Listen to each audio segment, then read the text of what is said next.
Franchement, pour moi, c'est tout à fait inattendu par rapport au discours qui était porté pendant des années par ceux qui sont aujourd'hui aux affaires. Et je suis loin de penser que ce genre de choses pouvaient arriver à ce pays.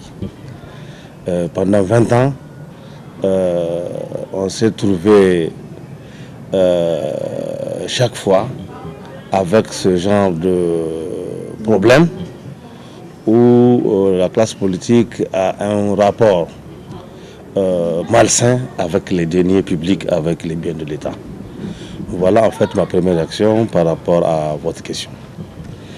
Et bien sûr, parlons de cet marché illégalement acquis. Hier, nous avons donc reçu la réaction du PND Extérieur qui minimise une telle affaire de près de 12 milliards de nos francs. Là aussi, vraiment, je suis scandalisé par de tels propos. La première chose, pourquoi je suis scandalisé, c'est que les mêmes personnes qui étaient à l'opposition, rappelez-vous, ont fait énormément de combats judiciaires devant la Cour constitutionnelle, notamment par rapport, je vous donne l'exemple le plus récent, par rapport à l'affaire Tazarchi. Ils sont donc référés à une cour qui a rendu un verdict à leur faveur et à l'époque, la préoccupation c'est que chacun répétait qu'il fallait respecter scrupuleusement les arrêts de la Cour constitutionnelle. Et voilà, dans le cas qui nous concerne, le Conseil constitutionnel de transition a rendu un arrêt dans cette affaire relatif à des marchés publics, régi par un code des marchés publics de 2003. Et dans ce code, il est dit qu'on doit respecter l'égalité des citoyens par rapport à la commande publique. Or, il s'agit d'un marché restreint qui porte, comme vous l'avez dit, sur 12 milliards. C'est très important. Et lorsque ça est intervenu, je m'attendais que les conséquences à la fois judiciaires et les conséquences politiques en soient tirées. La première des choses à laquelle je m'étais attendu, c'est que automatiquement que le contrat soit annulé et que l'argent soit remboursé au trésor public, puisque l'argent est sorti du trésor public. Pendant pratiquement 2 semaines, le gouvernement n'a pas réagi. Ça, c'est la première remarque. La deuxième remarque, un certain nombre de journaux proches du gouvernement ont effectivement tenté de minimiser l'arrêt qui a été rendu par le Conseil constitutionnel. Ils ont essayé d'en tronquer l'esprit.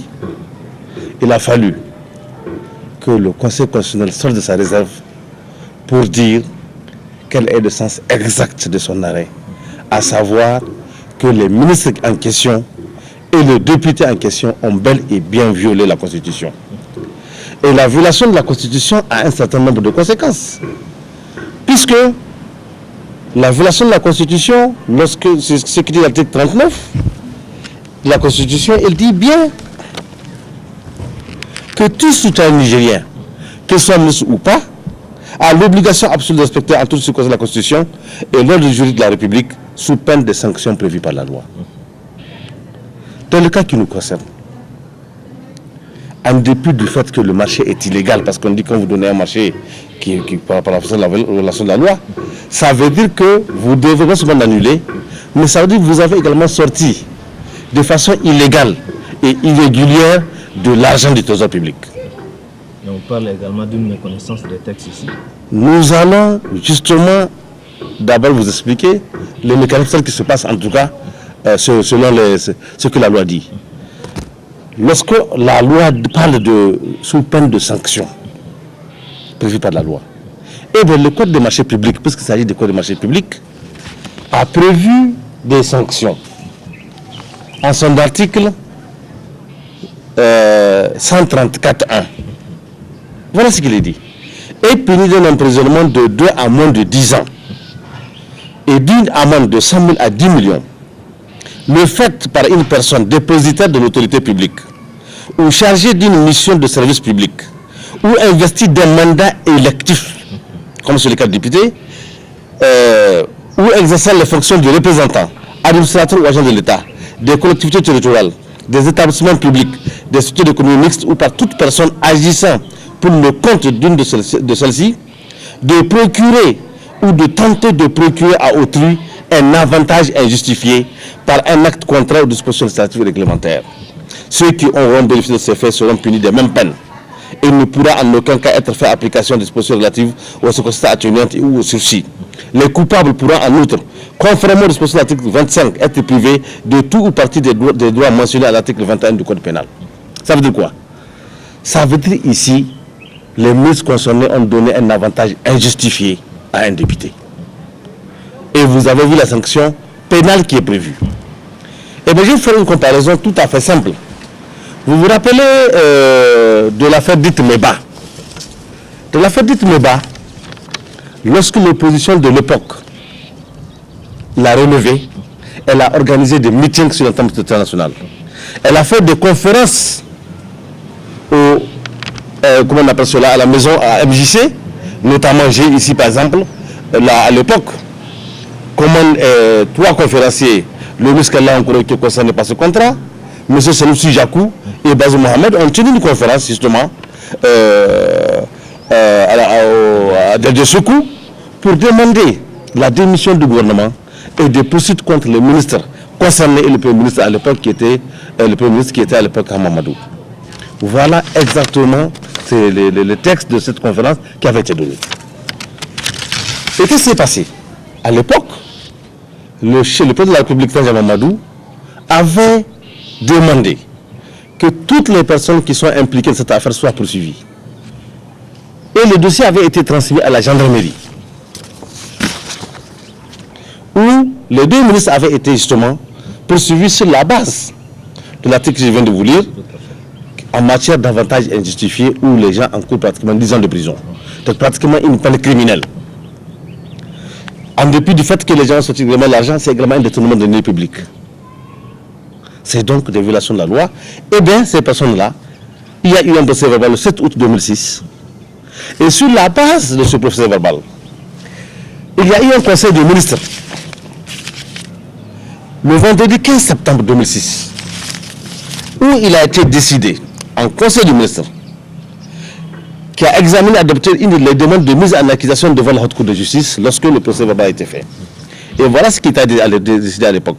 Ces demandes seront transmises à l'Assemblée nationale conformément au texte en vigueur. Voilà exactement au terme de ce décret. Une session extraordinaire de l'Assemblée nationale est ouverte le lundi 18 septembre 2006 en vue de délibérer sur l'ordre du jour suivant. Traitement du dossier relatif à l'affaire Meba. Donc à l'époque, c'est le conseil des ministres même qui a décidé en session extraordinaire d'examiner l'affaire Meba, justement sur la base du procès verbal de gendarmerie qui a été fait. Et le président Mamadou Ousmane, du CDS qui était président de l'Assemblée nationale, a également fait un discours par rapport à cette affaire en disant des résultats de nos travaux dépendra pour une grande part l'appréciation positive et négative de nos consultations sur donc la gestion de l'État. Et il dit: je ne doute pas pour ma part de l'attachement des uns et des autres, au-delà de tout clivage politicien, aux principes cardinaux qui sous-tendent le fonctionnement de la République, notre République, à savoir notamment le respect du bien commun, l'égalité des situations de citoyens devant la loi, l'obligation pour chacun d'assumer, de s'assumer et de répondre de ses actes. C'était l'homme qui dit ça à l'époque. Et ça, c'est dans le Sahel, qui est le journal donc officiel de ce pays. Vous avez le Sahel Dimanche, qui à l'époque a donné la liste des marchés publics autorisés par le cabinet du Premier ministre. Et à l'époque, vous savez, c'est une affaire de 4 milliards qui impliquait 4 commerçants. Or, aujourd'hui, nous avons affaire à un seul commerçant qui a 12 milliards. Et donc, toutes les personnes concernées cette affaire sont militants d'un même parti. Donc, que cette affaire soit minimisée par cela n'est pas surprenante. Voilà exactement ce que le président de la République de l'époque a fait. Il a poursuivi des gens de son camp. Le président Ousmane avait un militant concerné. Et voilà ce qu'il disait, de dépasser les critères politiques et de poursuivre les gens pour que les deniers de l'État, les biens communs soient protégés. et ce qui a été fait. Je n'ai pas terminé. Et à l'époque, tous les journaux, la presse nationale, en a fait son cheval de bataille pour que justement les gens rendent gauche par rapport au de l'État. Vous avez l'art de l'histoire, Kibia, le troisième œil, le soleil, l'événement, la hache, la griffe, l'enquêteur, le républicain, le témoin, tous ces journaux, l'opinion. À l'époque, tous ces journaux se sont organisés, se sont battus pour que cette affaire-là aboutisse. Et voilà, aujourd'hui, la plupart de ces journaux gardent un silence assourdissant. Je pense qu'ils vont se rattraper pour faire de ce qu'ils appellent l'action publique, le bien commun, pour que la mission de la presse, tant télévisuelle qu'écrite, pour que ceux qui ont fait pour sauver 4 milliards en poussation de ministres, qu'on puisse faire en sorte que dans une affaire où 2 ministres sont impliqués, où 12 milliards sont en jeu, et comme dans le cas de Meba, c'est également des deniers de nos partenaires extérieurs. Alors, ce que j'ai à signaler aussi, c'est qu'à l'époque, il n'y avait même pas d'arrêt. Personne n'est allé demander quoi que ce soit devant le Conseil constitutionnel ou la Cour constitutionnelle pour dire on a violé la Constitution. Personne ne l'a dit. Or, j'ai écouté le dernier Conseil des ministres, ce qui a été décidé. Ils ont dit que le Premier ministre dit qu'il a donné des instructions pour qu'on annule le contrat. Ça veut dire quoi? Justement, par rapport à ça, en Conseil des ministres, le Conseil des ministres a pris une décision, bien sûr, d'annuler ce marché public de 12 milliards octroyé à un député à l'époque. Quelles sont les conséquences? Moi, la première action, je ne vais pas vous arrêter. C'est que ça veut dire quoi? Ça veut dire que, d'abord, la première remarque que j'ai constatée, c'est qu'on a dit qu'on a instruit les ministres concernés d'annuler le contrat. Il n'a pas été dit que le contrat était annulé. Et il semble que c'est à la sortie seulement du communiqué du Conseil constitutionnel, qui peut se communiquer du 22, c'est seulement quand il est communiqué que le Premier ministre aurait donné des instructions au ministre concerné par le contrat. Or, le Conseil des ministres là, il a eu lieu une semaine après. À quoi on devait s'attendre? Non pas qu'on a instruit, mais de la même façon dont le contrat a été, depuis 500 000 a été donné, normalement les ministres concernés devaient plutôt communiquer au Conseil des ministres qui se tenait que le contrat a été annulé et que l'argent a été remboursé. Donc au jour d'aujourd'hui, nous avons dû preuve que le contrat a été annulé et que l'argent a été restitué au Trésor public et intégralement. Ça, c'est la première chose. Mais qu'est-ce que ça veut dire? Cela veut dire que pour le gouvernement actuel, dès lors qu'on a eu le contrat, l'arrêt a été exécuté. Mais c'est absolument faux. Parce que la violation de la Constitution, ce n'est pas seulement que les sanctions pénales. Vous avez vu, dans le cas de Meba, quand les ministres ont refusé de démissionner, ils ont été débarqués pour se mettre à disposition de la justice.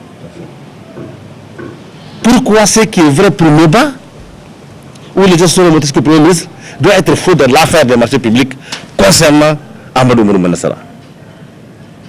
Pourquoi c'est différent? Donc par conséquent, nous estimons qu'il n'y a pas eu de sanction politique par rapport à une atteinte au bien de l'État. Pensez-vous que c'est la politique qu'on joue ici? J'estime que c'est une question de manque de responsabilité. J'estime que c'est une question de la même façon on s'est retrouvé dans l'affaire des fausses factures qui concernaient les mêmes personnes. Parce que ce qu'il faut signaler, c'est que dans cette presse-là, vous allez vous rendre compte, quand je prends la roue des histoires, du moins la roue de l'histoire, déjà à l'époque, le député Amadou Oumarou Manassara était concerné par une affaire d'escroquerie sur l'argent de l'État. Déjà à l'époque, et c'est l'art de l'histoire qui le disait. Ça, nous sommes dans un numéro de la roue de l'histoire, numéro 322 du 18 octobre 2006. Vous prenez également toutes un certain nombre d'autres affaires, notamment cette facturation à l'époque qu'on dénonçait, c'était également Zaka qui était concerné. Donc voilà deux personnes qui sont au centre des affaires, mettant en cause des données publiques, qui, en fonction du bord qu'ils adoptent, eh bien, ils sont protégés par le régime. Nous estimons que ce n'est pas normal. La presse ne peut pas protéger de telles choses. Le Niger ne peut pas protéger de telles choses. On ne peut pas faire un combat à l'époque La presse ne peut pas se le permettre. Vous dénoncez quelque chose de vive voix. Et aujourd'hui, avec les gens qui ont donné, qui ont dénoncé, ont multiplié par 4 ce genre de détournement et que les gens puissent se taire. Donc revenons encore. Pour moi aujourd'hui, aux conséquences que cela peut... pour moi, en ce qui me concerne, le gouvernement n'a pas exécuté l'arrêt. Parce que déjà auparavant, la plupart des journaux ou des hommes politiques proches du gouvernement avaient réussi simplement d'annuler l'arrêt et puis on s'en tient là. Non. Il y a eu atteinte au code de marché public, il y a eu une rupture d'égalité, il y a eu un avantage insuffisant en commerçant, députés, militants de partis politiques. Vous avez des gens, des directeurs au niveau des finances qui ont signé le contrat, au niveau de l'équipement qui ont signé le contrat, au niveau des ministères, des ministres ont été concernés. Cette affaire a été examinée en conseil des ministres avant que le marché ne soit validé, entériné. J'estime que non. En théorie de responsabilité, parce que c'est qu'une simple décision administrative. Puis c'est un contrat administratif. L'annuler, c'est qu'une sanction administrative. Résilier un contrat, est-ce que ça vaut le fait d'aller jusqu'à chercher un arrêt devant la Cour constitutionnelle pour résilier un contrat? Ce que l'État fait habituellement, même en cas de problème d'exécution. Alors là, on est en train de parler de viol de la loi fondamentale du Niger. Et la troisième chose, nous, on s'attend que le chef de l'État fasse comme ce qu'a fait le président Tadja Mamadou. Non seulement il a débarqué les ministres, mais vous avez vu, en conseil des ministres, il a décidé de renvoyer l'affaire devant l'Assemblée nationale pour qu'elle soit examinée par lui. Et c'était les mêmes personnes qui avaient demandé ça. Et ils ont créé victoire, parce que ça avait abouti. Et c'était toujours des ministres de son propre bord. De son propre politique qu'il a envoyé. En disant que, vous le lirez dans la presse de cette époque, le président Tadja Mamadou a dit à l'époque, tout ce lieu qui est concerné par le BEBA doit payer et doit être sanctionné. Et c'est en ce moment que vous vous rappelez que tous ces commerçants qui avaient eu ces marchés avaient été arrêtés et n'ont été libérés, quelqu'un, ils ont payé des cautions. C'est pour ça que ça s'est passé. Et le ministre était emprisonné pratiquement pendant 1 an jusqu'à ce qu'il ait la liberté provisoire. Mais diable, comment des gens qui incarnent la moralité publique, qui défendent l'intégrité morale, qui doit justement guider l'action publique, comment peuvent-ils couvrir de telles personnes? Nous estimons au niveau du MDC Yarda, nous avons commencé ce combat. Nous ferons comme ils l'ont fait auparavant, pour rendre gorge à des personnes qui sont en train de mettre en péril les biens publics. Et vous savez, ce n'est pas la seule affaire. Nous nous trouvons déjà dans une autre affaire sur laquelle également on n'a pas noté, c'est l'affaire de Rimbo, où un transporteur de passagers se met à vendre de l'engrais pour des milliards de francs CFA. Tout cela, nous allons examiner pourquoi il a quitté l'Assemblée, pourquoi ces marchés lui ont été donnés, et c'est pour vous dire que moral pour le moral, on ne s'en attendra pas là. Nous venons de commencer, et tant que ces objectifs-là, concernant les poursuites pénales, sur les fonctionnaires, sur les commerçants, sur les ministres n'ont pas eu lieu, eh bien, justement, Yarda ne va pas, en tout cas, désarmer, tant que cet objectif n'a pas été atteint. Maître Souley, est-ce que vous croyez à cette vague de moralisation, à cette politique de moralisation insufflée par le pouvoir de la CETUM? Mais est-ce que vous vous croyez, vous-même, quand quelqu'un, après 6 mois, le contrat du milliard là, il a été donné au mois de juillet à Ibrahim Menassara, qui a fait tous les partis. Ils sont arrivés, le président a prêté serment. Vous savez bien que 3 mois à peine auparavant. Qu'est-ce qui explique que 3 mois, déjà un commerçant militant se retrouve avec 12 milliards? Rimbo, c'est pareil. Et est-ce que vous savez aujourd'hui pourquoi vous débloquez de l'argent au trésor? Mais c'est la croix et la bannière. Comment se fait-il qu'on ait pu sortir cet argent du trésor public? Comment on va se retrouver à toute une chaîne où du cabinet du ministre, des 2 ministres, des commerçants extérieurs, on arrive en quelques mois dans un pays où déjà vous savez la transition a pillé le trésor. Et dans ce même bureau de notre parti, nous avons demandé 1 semaine après le coup d'État qu'il faut auditer la transition. Et là aussi, ça va être un combat de MDC Yarda, il faut qu'on audite. Même si c'est dans 1000 ans, tant qu'on sera vivant, on va auditer la transition de Salou Djibo. Monsieur Maître Souley, on vous entendra, c'est l'opposant qui parle. Naturellement. Est-ce que les autres ne vont pas penser que, bien sûr, c'est la voix de l'opposant? Mais je parle en tant qu'opposant. Et ma mission en tant qu'opposant, en me mettant au sein de l'action publique et de la politique, pourquoi je l'ai fait? C'est que je me suis rendu compte que des combats individuels pour corriger ce pays, pour faire un pays normal, que nous voyons ailleurs, aller à l'étranger. Les meilleurs étudiants, les mieux formés ne sont pas dans ce pays. Ceux qui sont là n'ont pas de travail. Au lieu que l'argent, même extérieur, puisse servir, c'est la richesse que nous n'avons pas créée, qu'on nous a donnée pour construire ce pays, nous dilapidons cela. Est-ce que c'est normal? Est-ce que c'est comme ça que vous avez vu les Européens ont avancé, ils ont évolué? Vous voyez tous les jours, depuis 50 ans, à chaque année, nous sommes obligés de quémander de quoi manger à l'extérieur. C'est pourquoi vous avez ce maïs. C'est de notre parti. Vous ne pouvez pas parler d'un repas si les gens n'ont pas à manger. Et moi, j'ai honte. Lorsque un pays qui a du pétrole, un pays qui a de l'uranium, est obligé de quémander quelques milliers de tonnes à l'extérieur. Et il y a les 3 ans du président de la République. Je pense que les 3 ans vous ont apporté au moins 3 sacs à votre domicile. Monsieur Maître Souley Marou, revenons à cette question de cette affaire de Oumarou Maïna Sara. Au cas où le gouvernement ne prend aucune décision en ce qui concerne ces ministres, toutes ces personnes qui sont incriminées dans cette affaire, quelle serait maintenant la réaction que doivent faire les partis politiques? Moi, je suis convaincu que les Nigériens ne vont pas accepter. Les citoyens nigériens ne vont pas accepter que cet arrêt ne soit pas respecté. La Cour ne va pas accepter. Moi, je vous le dis. C'est-à-dire que c'est ce que les gens pensent que le Nigérien est un gars lâche. Comme on appelle le chien à bas la caravane passe. Non. Les Nigériens ne vont pas accepter. Les Nigériens, aujourd'hui, sont dans la pauvreté. Vous avez le sac de mil déjà à 25 000 francs. Même en campagne. Les Nigériens ne vont pas accepter qu'un seul Nigérien rafle 12 milliards et il va s'asseoir. Vous connaissez l'état de la situation, l'état de l'administration. Vous connaissez la situation des fonctionnaires. Vous allez au grand marché. Vous connaissez la situation aujourd'hui du commerce. Et on fait ça, les Nigériens vont rester les bras croisés. Moi, je ne crois pas. Ça, je suis sûr que de gré ou de force, ils vont exécuter cet arrêt. Mais quelle décision la Cour constitutionnelle peut prendre par rapport à... Le moment venu d'abord, faisons le combat public et politique. Et s'il y a d'autres combats, nous les verrons le moment venu.